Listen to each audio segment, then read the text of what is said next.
Indiana is going to play Alabama in the next round of the college football playoffs, and I imagine a major part of their success or failure will be on what Heisman winner Fernando Mendoza will be able to do in the game. And if you don't know much about his game, I'm here to help you familiarize yourself with him before the matchup even starts.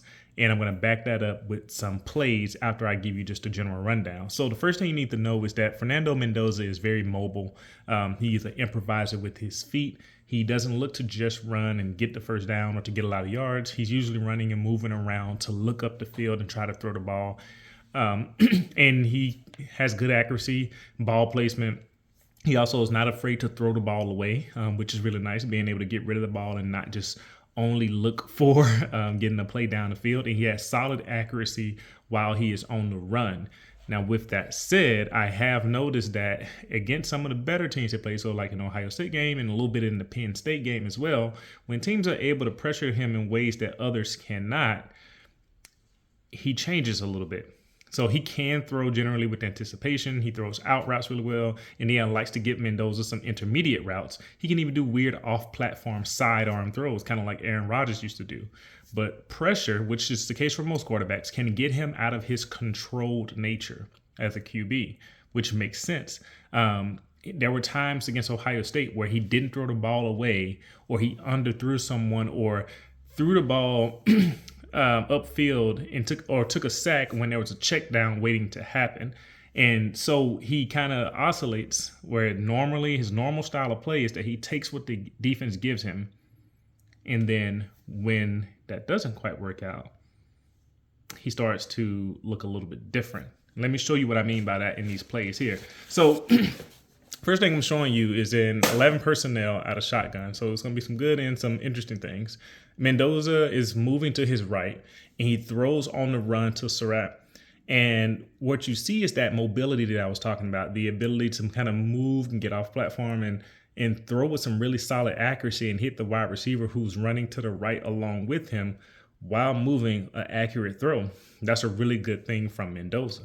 So let's quickly go to the next play. Once again, you're going to see some of that improvising ability here, although he didn't have to. And this is what I mean by that. You see the running back number 8, I think that's Hemby. He's in the flat, and you see that Charlie Becker is on a drag route in front of him. So you got to take less risk here, in my opinion, and let your guys make a play. And Ty Simpson from Alabama was struggling with this down the stretch of the season as well, where you're thinking, I got to get up the field. I got some bigger plays I want to hit, when there's guys underneath who could make a guy miss. And you got to get that check down sooner. Hit it to him sooner, give them space to run and to move and to make a play on the ball or with the ball. And you do see that he eventually gets to Charlie Becker, but it's a risk at that point to wait that long. Very nice improvisation, but it wasn't necessarily to improvise that much since you had two guys who were open on checkdowns fairly soon in the play. Next play you're going to see is a very clean pocket for Mendoza here. But he underthrows this ball to, I think this is number 13. I think that's Surratt down the field. Or number 3, I should say, is number 3. So it's not Surratt. And 3 gets banged up here on this play because if you notice the way he had to jump up in the air and slow down, he came down hard on his legs and his body, and he got up a little gimpy. He's limping a little bit because he wasn't able to just run under the ball and catch it because his ball was underthrown. And it's weird because you don't see too many of these type of throws from Mendoza, so this one seems like it was an anomaly. But I think part of the the matchup here, playing against a better team with a stronger defense, does get to a player at some point, and I think this is an example of that because, like I said, the pocket was clean. There was no reason for him to not get this ball upfield. He just didn't. Now you're going to see the next play, and you're going to see Mendoza with the on-time throw. So you can see what makes him good on these type of plays. Like it's on a first down, it's an out route to number 13, which I think is Surratt. Easy catch and throw on this out route because the defense played off a little bit. Guy runs 10 yards up the field, cuts to the outside toward the sideline. Mendoza's throwing that ball as soon as he's cutting out. It's an easy pitch and catch. That type of play, you make that consistently, you're making money in the NFL. Now you're going to see a 3rd and 6 play from Indiana. Indiana schemed this up, I think, in such a way with this wide receiver and this tight end, which I believe is Nowakowski, at the bottom of the screen. They schemed it so that the corner would take either the wide receiver or the tight end. But I think obviously the corner's going to run with the wide receiver because they kind of motion them to a bit of a stack at the bottom of the screen. And the way that they run their routes, the corner takes the wide receiver, tight end's running up the left sideline now, and the safety's kind of latching on to him. So technically, this is now a one-on-one situation down the field. Tight end is only 6'1", 240 something pounds, so not the biggest size advantage, but he's a stocky dude, maybe can make a play on the ball. But Mendoza doesn't actually take this throw, which is really interesting because I think this is part of what they're looking to get open here. He looks that way for a second, then looks to the other side of the field as if he was only checking for his receiver, or maybe he's a bit rushed. I think this is an example of that.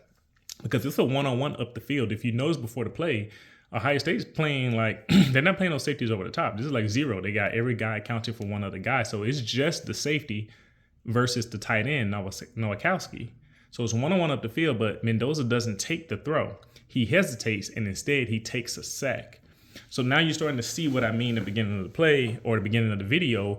There are times where and this is probably only the case against some of these better defenses, which makes sense, right? It's not that that's a bad thing, but it makes sense. Against a better defense, he might do some things that are uncharacteristic. So let's move on. You're going to see Mendoza here on 4th and 2.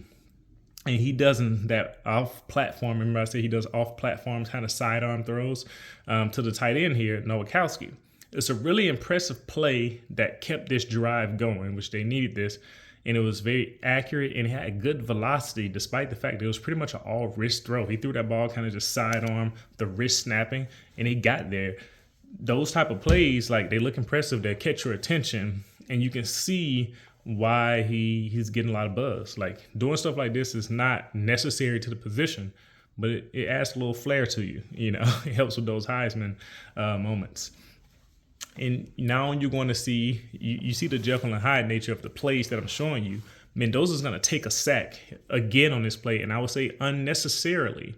At least it seems to me as I'm going through this play, and you'll see what I mean. You're going to see Nowakowski. So I brought him up a lot in this breakdown. It's almost say it's a breakdown on him too.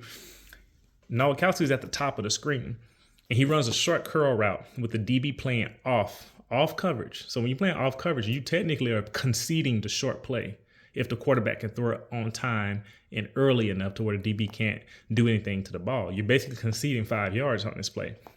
All Mendoza has to do is throw this ball early and get an easy completion. Throw the ball early and get an easy completion, and now you're 5 yards upfield toward the first down marker. But he doesn't do that, and instead he takes a sack unnecessarily. And you just wonder kind of what's going through his mind on this play. It's a really interesting thing. So I'm going to end the video now with a string of clutch third down plays from Mendoza. So I kind of showed you the ups and downs, the Jekyll and Hyde nature of some of these plays. And now you're going to see a 3rd and 2, a 3rd and 8, and a 3rd and 6 back to back to back. And he made some really good throws on these plays to close this game out. And this is the type of thing that makes him really dangerous. This is something that Alabama will want to look out for in their game. So on the 3rd and 2 play, you're going to see that Mendoza has a clean pocket. And this time he delivers a down the field throw. And it is not underthrown. It is on target. It is up the field. Charlie Becker catches it in a bit in stride and is able to not have the DB cause him too much trouble because he doesn't have to stop, slow down, turn around, leave his legs dangling in the air to try to catch this ball. He doesn't even have to leave the ground. Really good throw from Mendoza. And this is the type of play that people are probably used to seeing him make against teams consistently throughout the year when he needs to. It's a really good play against Ohio State here on his 3rd and 2. Next play is 3rd and 8. And so you're going to see Mendoza, he throws a back shoulder touchdown pass to Surratt here. And so I will say, it wasn't perfect, but it did 2 out of the 3 things that's really needed for back shoulder pass to work. And it did those 2 out of 3 things very, very well. And so it was high. So you typically want your back shoulder pass high, especially down the field going toward the end zone. It was high, so it was up in the air. Meaning it wasn't low. It wasn't easy for somebody to just scoop the ball. And it was thrown before the DB turned his head. So the DB wasn't aware that the ball was coming. when it was initially thrown. The only way he would know is when the wide receiver starts to adjust to the ball. And if it's high and the wide receiver is already adjusted, you're out of luck. You better hope that he drops the ball, or you better have some very long Patrick Peterson type arms, or you could just snap that ball out of there. But he didn't, and Surratt caught that ball. It was a good back shoulder. The third thing that could have made this an elite back shoulder throw, if it would have been more to the sideline, and that would have made it impossible, or at the very least, a pass breakup exceedingly difficult to happen. If the ball's high toward the sideline and it's thrown before the DB can turn his head around, you might as well call it a day, especially if your receiver is big, can adjust to the ball, and has good hands. That's like a guaranteed touchdown at that point. So really good throw, though, overall. And you just see that he understands the game and knows the type of play you need to make, the type of pass to make in certain situations. Good play from Mendoza. Now you're going to see on this 3rd and 6, the last play that I'm showing you today from Mendoza, he delivers a strike to Charlie Becker to help ice this game, basically. It's 3rd and 6. They need to run some more clock off. And Ohio State does get the ball one more time after this, but it's very little time on the clock. But they take so much time off with just about helping ice this. He throws this ball high, and it's up the field. So even though the most perfect throw would be, hey, it's just going in a nice little arc right over the top of the DB wide receiver and right over the shoulder, this play is kind of more so guaranteeing the completion here. By throwing it high and up the field, he's guaranteed that the DB can't do anything like intercept the ball. And it's up the field where the wide receiver has a chance to get his hands on the ball first without any interference from the DB who's trailing him. So at that point, the wide receiver just has to catch it, make sure he possesses it. Whether he gets tackled or not, after that point, doesn't matter. Ice the game. 3rd and 6. Really good play from Fernando Mendoza. And you see why he celebrated. You see why he won the Heisman, even though I say that we need to get more defensive players and offensive linemen and non-skill position players considered for the Heisman every year, because it's supposed to be the best player. But with that said, what did you think about Fernando Mendoza? I'll see you in the next video.